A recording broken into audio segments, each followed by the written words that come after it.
Welcome to Your Thoughts, Your Reality with Michael Cole, the podcast that shines a compassionate light on the journey of veterans battling through life's challenges. Michael is a dual elite certified neuroencoding specialist in coaching and keynote training presentations, dedicated to guiding military veterans as they navigate the intricate pathways of post-deployment life. Join him as we delve into the profound realm of neuroencoding science, empowering these brave individuals to conquer universal battles, procrastination, self-doubt, fear, and more. Together, let's uncover the strength within you to re-engage with families and society, forging a new path forward. Hello, everybody. So today I'm super excited. I've been trying to get this guy on the show for a little bit, and we made it happen, so super excited. We got Danny O'Neill. Danny joined the Army as a forward observer at 19 years old on 9/11, was not messing around. Became a sergeant and a squad leader in 17 months, okay? 2 tours in Iraq. And let's fast forward. Successful business owner, Kinetic Ink Tattoo and Kinetic Threads. And he's chairman of the board on Warfighter Overwatch. So, I mean, we got a lot to cover today, but I just want to get you started. Danny, tell us a little bit about yourself. Yeah, I appreciate it, Michael. Thanks for having me. So I was born and raised right here in Northern California. I was born in Stockton. I graduated high school from Grant in Sacramento. And, I played sports growing up. Football and baseball were the 2 primary sports. I learned a lot of stuff, about being a good teammate and leadership, things like that.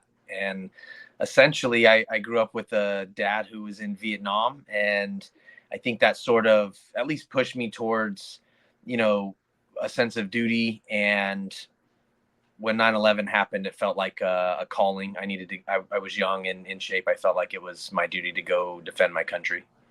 Amen, man. Thank you. Truly, I don't say that lightly. Thank you. And, I hope my family and everybody else is worth it, buddy. Truly. So thank you for what you do. Thank you. So, again, a lot to go through. So real quick, before we really get started, I just want to remind everybody, up in the top right-hand corner, there's a blue QR code, and that takes you to empowerperformancestrategies.com.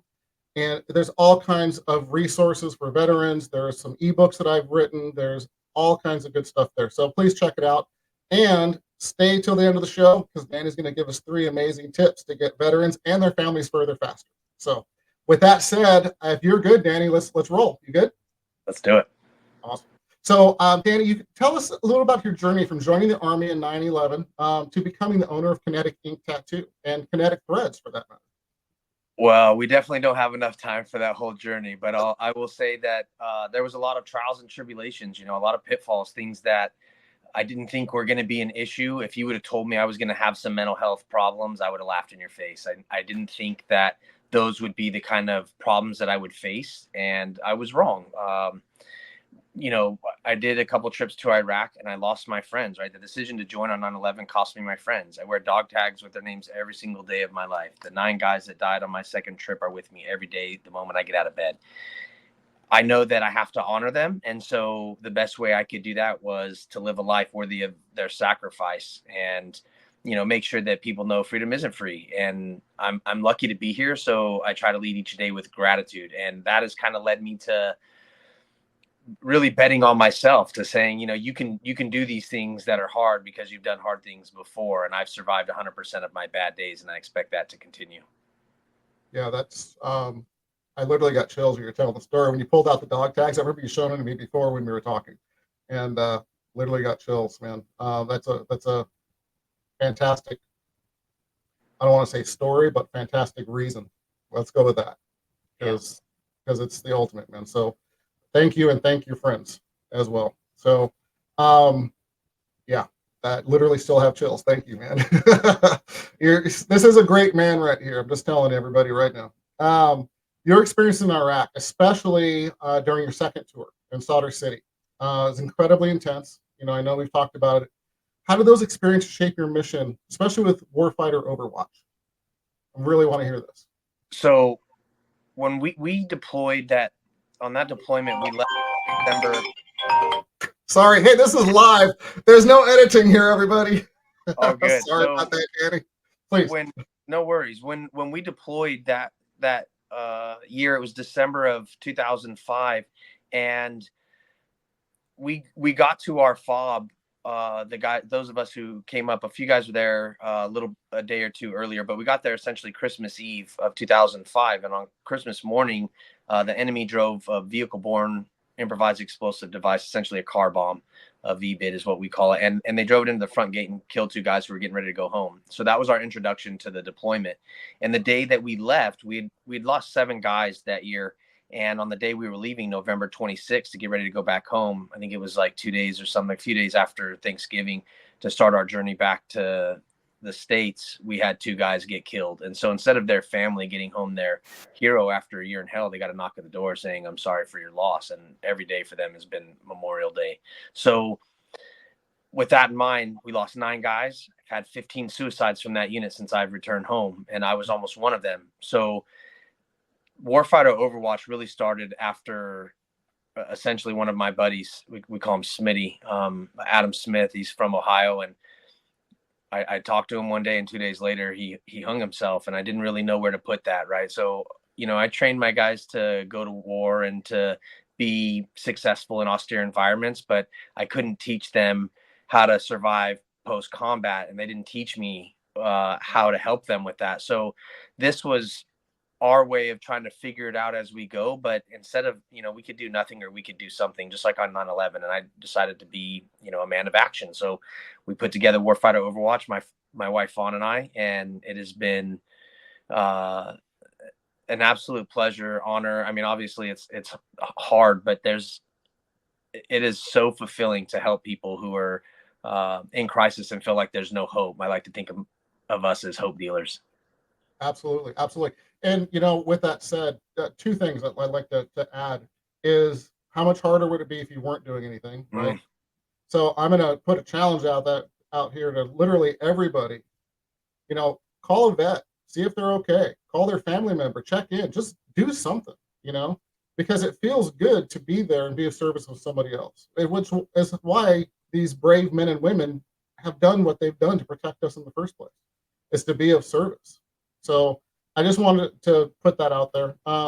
Danny, as well, we talked about this a little bit off camera here, but anything I can do, you want me to meet with some guys, go on, and we're going to get into some of the cool things you do, which I'm excited to talk about. But if you want me to go and give some neuroencoding tips and some little things that can really change a mindset, I'm there for you anytime. All right, anytime. Yeah, absolutely, man. So, losing, you brought it up, losing, 15 members of your unit to suicide. It's, devastating statistics.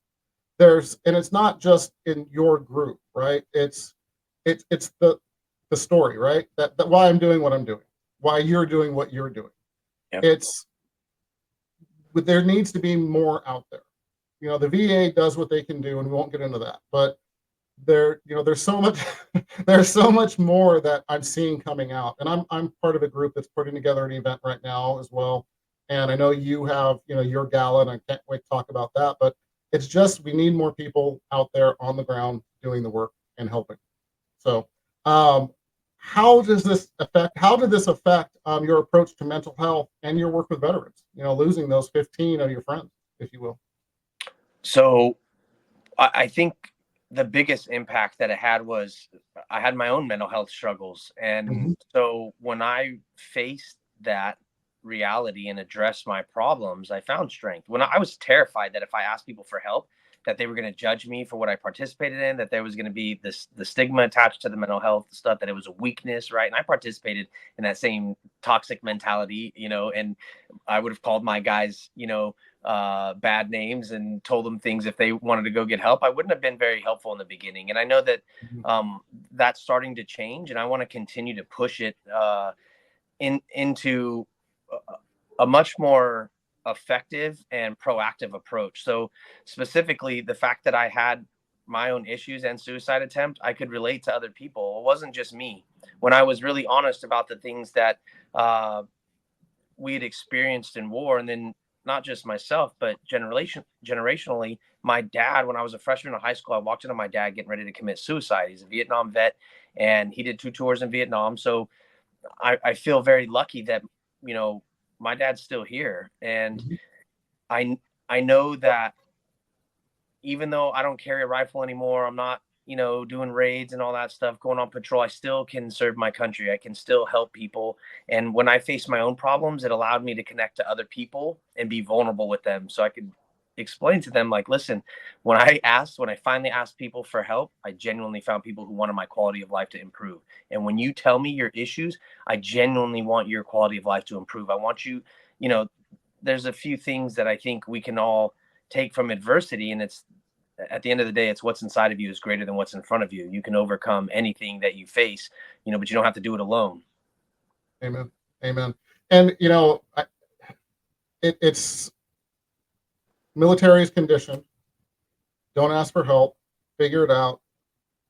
Asking for help is weakness. All of those things, right? I'm sure Yeah. you'll attest that. I mean, I know the story over and over and over again, and it's they do it for a reason.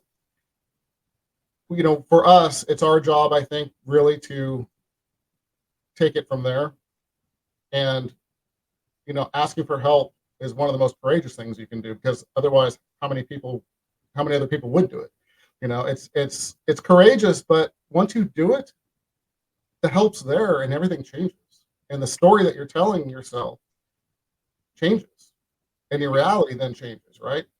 Absolutely. I was drinking and isolating. And the moment I stopped doing that, when I leaned on other people and allowed them to help me, when I gave myself a little grace, which is what my wife was asking me to do, and she was giving to me, it really allowed me to put down the bottle, to engage with my community, and now obviously have a big impact. And that's been it's been good for my own mental health and for those around me.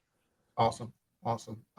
So, look, you keep talking about your amazing wife, Fawn. So, how has Fawn contributed to the mission? And, what is the role of the or your family play in work with veterans and, Warfighter Overwatch? Well, Fawn is the hero of this story, without a doubt. I wouldn't be here without her. And, when I woke up in the hospital after I had my suicide attempt, she was there. She hadn't given up on me, and I had already given up on myself. It was something I had never, I think, felt that unconditional love, and it definitely allowed me to, I think, receive love in a way that I hadn't before. And even I didn't think I was capable of giving or receiving love. I felt kind of like my emotions weren't working anymore. Things were turned off. I was numb kind of to the world. And so I wouldn't be here. Warfighter Overwatch wouldn't exist without Fawn. She's the one who said, let's do this. Let's start a nonprofit, because we were helping people, but it was different, right? I had these guys who I had trained who were now starting to become senior leaders. And when they would go on a deployment and then they would come home and, think bad things happen, and they would say, hey, I got this guy who's struggling. Will you talk to him? And the answer is always yes. And I think the best part for that, at least in my eyes, was these guys trusted me, and they said to their soldiers, hey, listen, you can trust this guy. Because in the military, it was hard to go tell my chain of command I was struggling with mental health. I felt like they were going to, make me give up my job. I had a security clearance, all those things that went along with being a forward observer. It was, for me, the best gig on the planet. And then if I was going to have to give that up because I was struggling due to the job, I didn't like that. And again, I attributed that to weakness. So being able to tell these guys that that's not weakness, it is strength to ask for help. And, I just try to repeat the mantra that I didn't go to war alone. I didn't get in gunfights alone. I got in them with my team. I don't fight my battles back here alone. I use my support system so that I'm successful. Absolutely. That's so important, to really get into your thought process, is you're not alone unless Yep. you choose to be.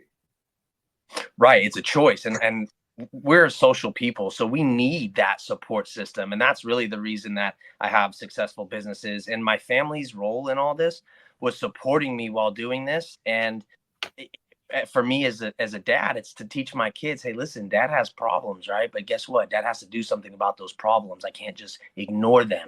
I have to address them and deal with them appropriately. Drinking alcohol is not appropriate answer for this stuff. It's bad coping skills that I was taught as a kid. Okay. It didn't work. It wasn't effective. So how can I show them new ways to have healthy habits and self-care well, lead by example. So that's what we've done, which I know we'll lead into. Yeah, fantastic. So I think I'm done with you. Where's Fawn? I'm just joking. No, I'm joking. No, she's I would love to have you both on at some point. That'd be fantastic. So so how has Fawn contributed to the mission specifically, do you think? I mean, other than obviously support and those kinds of things. She's invaluable. So the programs that we have at Warfighter Overwatch were all designed based on a need that we saw, whether it was in the veteran community, along with their families, or the first responder community, and because we serve them as well. So when we see these issues that are plaguing both communities, there's something that we can do to address those. And she's created these programs that are specifically designed to kind of like, for our bridge program, it's to have a bridge where the agency's coverage ends and their need continues. How can we fulfill that need to make sure that this person is focused on their job while they're on duty and can go home and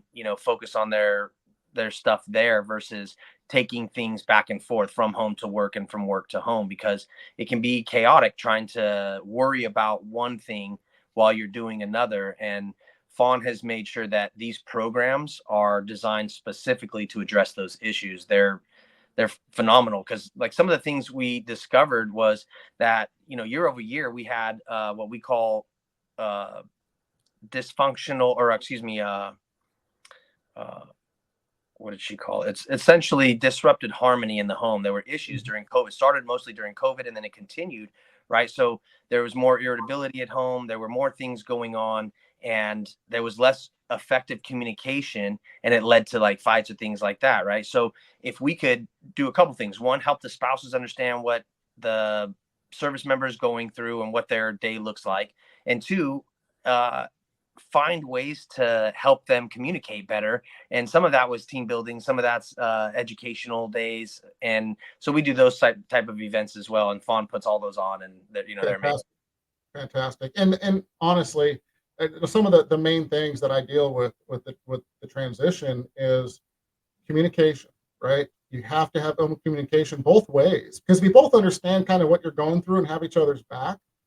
It changes the game, because when you come back from deployment or reserves or any aspect of that, you and your family have changed. No one comes back the same. Right. Whether you are in the heat of it or you are, just doing.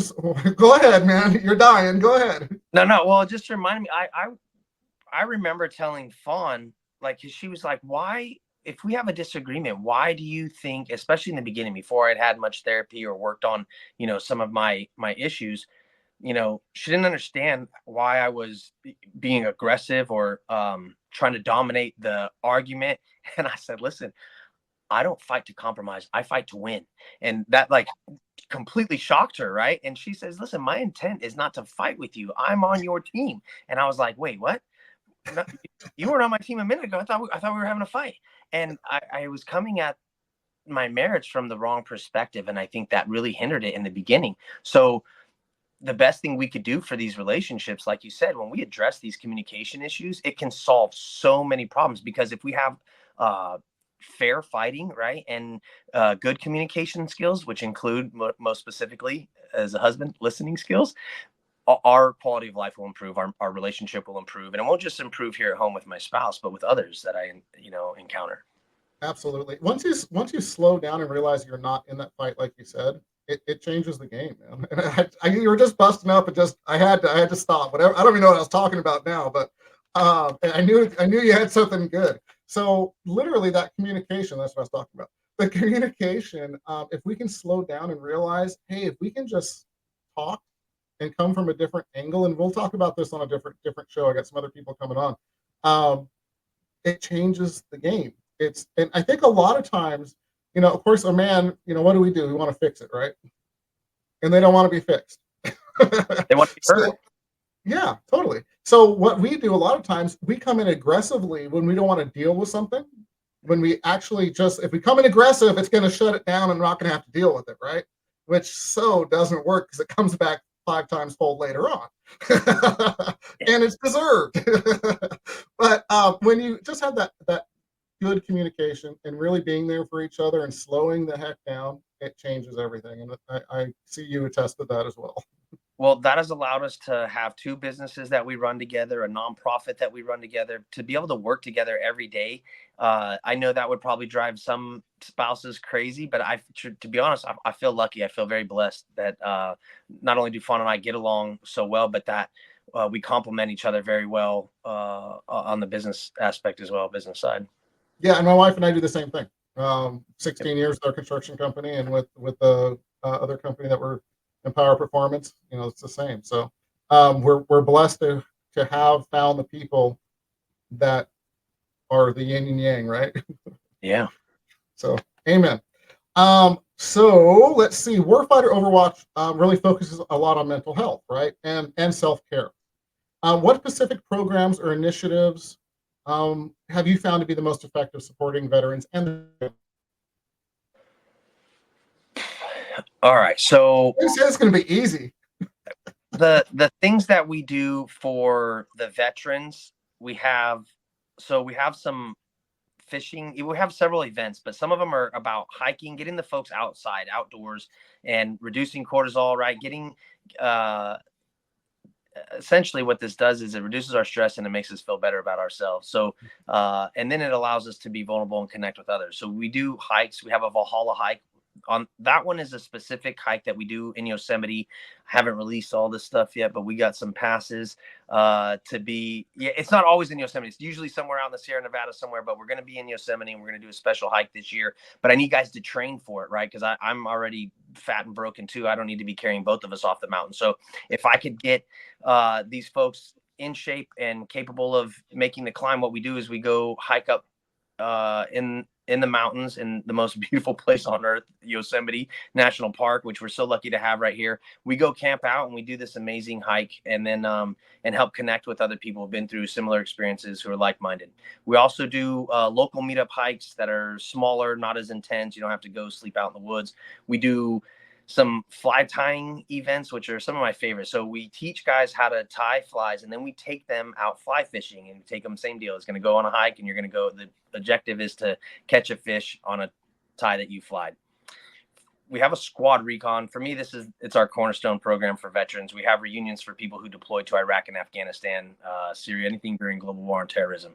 And what we do is we bring those folks who went through the same traumas, bring them back together, remind them that they're not alone. Just like I said earlier, they didn't get in gunfights alone. They didn't get in battles by themselves. They got in them with their team. So we want to bring that team back together, remind them they're not alone.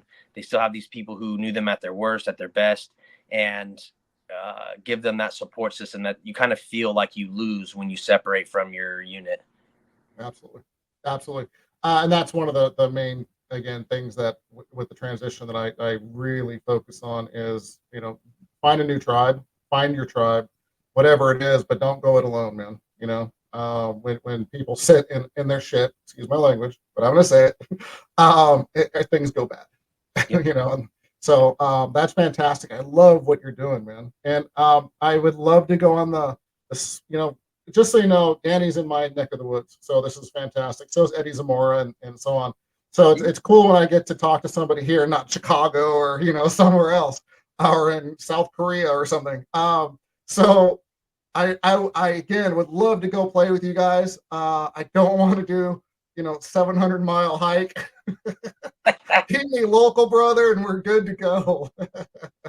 You got it. But seriously, getting out, getting the physical exercise, and working out to get there. I mean, that even elongates the amazing emotional and mental health benefits to that exercise, let alone then the camaraderie that everybody, and this is the thing I was going to bring up, the camaraderie that everybody's missing when they get out of the military. You have that camaraderie, like people don't realize the camaraderie that's there. And then when it gets changed, where it's like, what the hell happened? And now I'm back in, the civilian life. And it's such a shock, if you will. So, amen, you're doing that, man. And again, let me know any way I can help, truly. Thank you. Absolutely. So I have a note here, and I want to bring it up. So you mentioned that someone in your family has fought in every war since the Revolutionary War. Yeah, so we're all a bunch of dummies. If my last name is Patriots, O'Neal, Patriots, Danny, Patriots. uh, yeah, I know our government better than that. Patriots, they are. So my last name is very rare. It's O'Neal, but it's, as you can see on the screen, O''N''E''L. If you type in O'Neal Revolutionary War, you're going to find Major O'Neal, who was actually a prisoner of war during the Revolutionary War. But, you know, this wasn't something that my dad said, hey, when you graduate, you need to go in the service and, this is what you do. Right. My dad was a Vietnam vet. When he was a senior in high school, the Marines came and said, you have a week to pick a branch. You're coming with us. And my dad did not want to. He said, Marines are getting shot. I didn't want to get shot. So my dad joined the Navy. My dad got shot anyways. And so that's how war works. Right. But what I learned was he didn't like talking about it. Well, my grandfather, and this part is tragic. It has helped shape what we do. But, my dad was going to commit suicide. We stopped him. His dad, my grandfather, was in World War II, and he did commit suicide when my dad got sent to Vietnam. And so, that generational trauma that's been passed down, they didn't talk about it. They drank to excess so that they could avoid it. And that was something that I didn't want to do to my family, that once I realized I had started doing, I think a very quick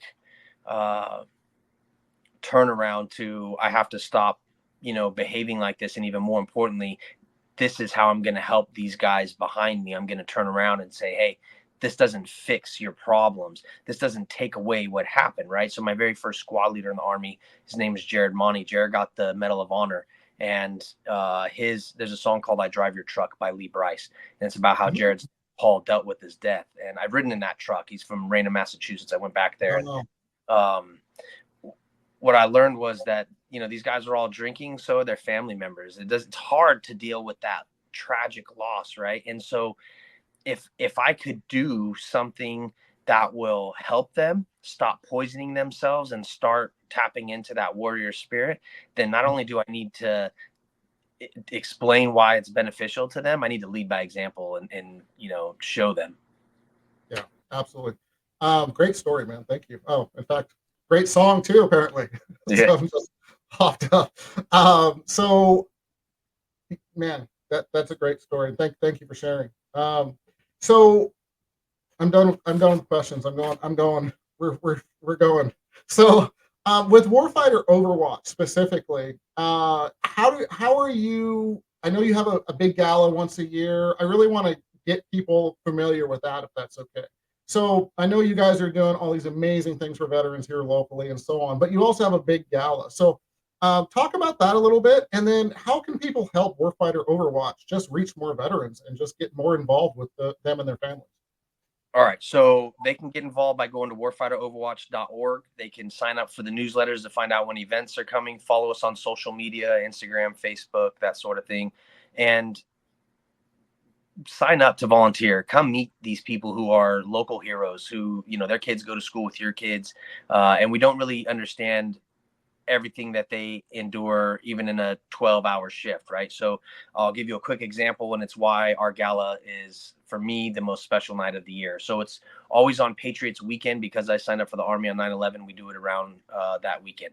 So I think it was 2 years ago now, what we did was we showed a video from a CHP officer out in Amador County and Calaveras County. And what had happened was there was a head-on collision on this road, and it's kind of a rural area, even though they're close to town, if you will. And so my father-in-law, just so happened, this is one of the reasons we were able to get this footage, was my father-in-law was involved. He's a battalion fire chief out in San Andreas, and the collision happened a little over a mile from his house. And so he was listening to the radio, because that's what these guys do, they ear hustle. And so he hears that call come over and says there's a head-on collision. He goes down there. One of the drivers was dead on arrival when he got there. His vehicle was completely engulfed in flames. The other driver was impinged. His dash and steering wheel had been pushed onto his legs, and he couldn't get out. His seatbelt was stuck, and the engine compartment was on fire, not the cab of his truck, but the engine compartment was on fire, and it was getting hot inside of that cab, and he couldn't get out.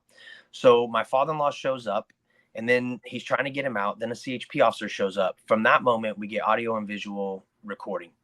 They're trying to find a knife to cut the seatbelt. At one point, the CHP officer gets out of his vehicle and starts patting his head because his hair is now smoldering. Now, he is not in direct flames, but it is that hot, his hair is starting to singe. When he gets out of the vehicle, he's asking some bystanders if he could get a knife to cut the seatbelt. My father-in-law found his knife in his cargo pocket, cuts the seatbelt, runs around the truck, and drags the guy out. I think it's 3.5 seconds, but it's less than 5, and it's on our social media. I think you can go watch the video. They pull the guy out. That guy's alive today because of their actions. But what I want and there was a, collective 400 people gasp in the room when they watched this, because what happened was 3.5 seconds after they pulled him out was the fuel line burned through, and the entire cab was engulfed. They would not have been able to save him. 3.5 seconds. So what we call it our Hottie Award. It's the Hero of the Year. So we gave the CHP officer and my father-in-law this Hottie Award. And what we explained to the audience was, as a society, we're completely okay with my father-in-law and this officer going home and dealing with that. This guy's dead. This guy may or may not, be okay when he's done. He's going to ICU. We're going to see.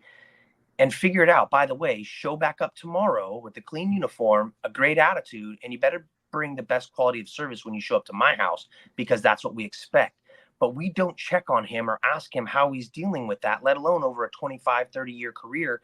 And it's a grind when these people go through potentially 600 traumatic experiences and the average person goes through 3. That's not really fair. So how do we, number one, support them, make them feel seen and heard? And they don't want to talk about it. He doesn't want to be called a hero, and he doesn't want an award. But I explained to him that it's not about him in this moment. He's going to have to be selfless again. And this is for our community to support him and show him that we appreciate the service that he provides for us, because you don't call the plumber when your house is on fire. You call the fire department, call 911, and that's who shows up. So let's make sure we're doing a better job of supporting these folks. Amen. Amen. And, I was just listening to Travis House, fantastic guy. And he was just talking the same thing. You know what? There's no decompression. Right. It doesn't stop for the first responders. A lot of military veterans go into first responding, police, fire, etc. And when you leave the military, at least there's a decompression. There's time to deal with things if you, again, choose to. But these first responders, man, there's no decompression. So when our 2 guys got killed the day we were leaving Iraq, I had roughly a week and some change before I showed back up in the States, right? Yeah. And had to face anyone who was going to ask me questions about what my year had been like. These guys get the time to compartmentalize that, then go home and be an engaged spouse, an engaged parent, a coach. To people you don't know anymore. It can be the most overwhelming, difficult thing we have. Right. So a firefighter goes to a call where a 3-year-old drowns in a pool, and the spouse doesn't understand why he doesn't want to have a pool party for the kid this weekend. Those are some of the reasons why. So if we can be more empathetic, if we can do our part in understanding what they go through, we can help mitigate the damage that the trauma has, and we can make these people comfortable with seeking help. And even more so, until then, we'll pay for them to go to therapy. In 2022, we were nonprofit of the year. We're going to keep doing this work, and I'll be glad when I can close my doors and don't have to do it, because we're taking care of the people we send to war and the people who serve our community. I'll be glad when I don't have to do this, but until then, I'm working. Amen, man. I'll be right there, man. You let me know again anytime you need me. And thank you for being vulnerable and talking about these things, because I know they're not easy. I don't care how long it's been, So thank you. And thank you for literally just spending the time, man. Our most important resource, our most valuable resource as humans, because we don't get it back. I appreciate you spending the time to just come out here and talk and get it out there and understand the vulnerability is not a weakness. It's a strength. Because look at this man right here. That's a strong ass man. Just saying. Absolutely, man. Hey, so we are way over time. Amen. That's okay. So if we can, first of all, as far as you, someone reaching out to you specifically, I know we already talked about Warfighter Watch, I believe, but go ahead and recap. How do people reach you? How do people reach your organization? So they can go onto our social media and message us on there on Facebook or Instagram. It's literally my wife and I answering the messages that come on through there. Danny at warfighteroverwatch.org. You can go to our website, warfighteroverwatch.org or .com. I want to make sure people don't get lost. We got them both. And I mean, literally, I'm super easy to find even on my own social media, but our website has contact information on there as well. I'm on social media. You can literally direct message me. I'll give you my phone number. If people are in crisis, we're here to help them. My wife spent 6 hours yesterday trying to help a guy who, he's in crisis, but he'll lie and be in denial. And then, you're worried he's going to do something he can't take back. Right. So we're trying to stop that stuff. And yeah, I'm easy to find. Amen. Hey, Danny, I'd love to, maybe we can get Eddie Zamora and his wife and you and Fawn and we all go out to dinner or something, man. I'd love that. So you got it. Let's do it. We're all here, man. Let's do it. So let's close this up with the 3 tips I promised. If they stuck around, give me 3 tips to get veterans and their families further faster, if you will. All right. First off, you got to have a support system. You can't do this alone. You got to have good people around you. Okay. You have to utilize self-care. You have to take care of yourself. Just think about what they say when you get on a plane. You got to put on your own oxygen mask before you assist someone else. If you're incapacitated, you can't help someone else. And 3, bet on yourself, man. Listen, I promise you're worth it and you're capable. You can do the things, the hard stuff. What's inside of you is greater than what's in front of you. You can overcome any adversity. I didn't know anything about being a business owner. I don't tattoo people, and we're thriving. So I promise you can do this. And I'm here to answer any questions if you have that self-doubt. I love it, man. Thank you. Thank you so much. Truly. Most important, man, just reach out, and then take that action, get the life you deserve, because you deserve that life. So with that note, Danny, thank you so much, man. We are out of here. Thank you, brother. Thank you. Thank you for joining us on another insightful journey of Your Thoughts, Your Reality podcast with your host, Michael Cole. We hope the conversation sparked some thoughts that resonate with you. To dive deeper into empowering your thoughts and enhancing your reality, visit empowerperformancestrategies.com. Remember, your thoughts shape your reality, so make them count. Until next time, stay inspired and keep creating the reality you desire. Catch you on the next episode.